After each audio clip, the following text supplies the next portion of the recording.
Now, I've had a lot of fun the last couple days, the last week or so, watching the Democrats' reaction to Scott Brown's win in Massachusetts. Something that I think a month ago nobody saw coming. I think something that has been underestimated this entire time has been this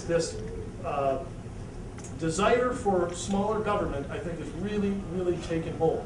Now, watching the Democrats react to it, though, folks, watching the president and his group of merry men react to this election, you'd think it was an endorsement of them. I'm not kidding. Either they're delusional or they just have not quite gotten the message of Massachusetts and Virginia and New Jersey quite yet. And this first clip, I have two little clips on this. Two little clips. One from the president, the other from the human teleprompter, Robert Gibbs.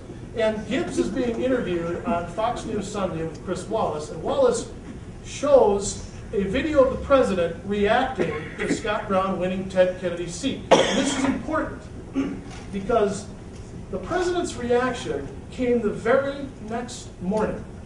Not enough time for the White House to meet and get a strategy session going or to conduct one of their think tanks or focus groups. This honestly right here is the president's gut reaction to Scott Brown's win in Massachusetts.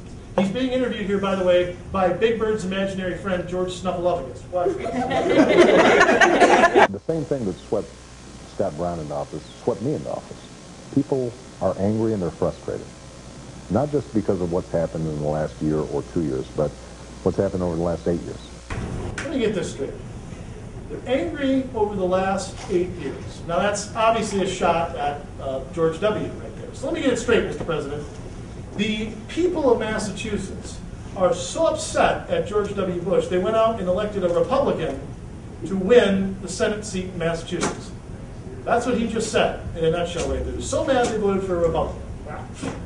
That's denial, delusional, whatever you want to call it. Well, Chris Wallace challenges Robert Gibbs, the White House spokesman, who is right there. Listen to Gibbs's explanation of why Brown won. It wasn't the same thing that swept Barack Obama into office. Scott Brown explicitly campaigned against the Obama agenda.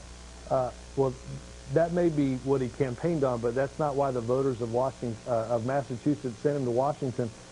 If you look at an exit poll that was done by the Washington Post. Well, it wasn't an exit poll, but it was I mean, they did a poll.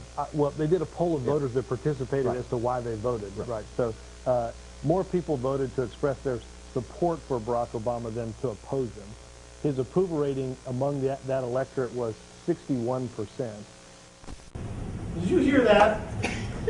Again, they elected a Republican in Ted Kennedy's seat, but more people went there to express their support for the president than to not support him. I mean, folks, and look, Gibbs had like 5 days to practice this. I mean, either it was the teleprompter or he didn't get the talking points memo. I don't know what happened right there, but the idea that the people of Massachusetts went out and voted for a Republican to replace Ted Kennedy is somehow an endorsement of Barack Obama.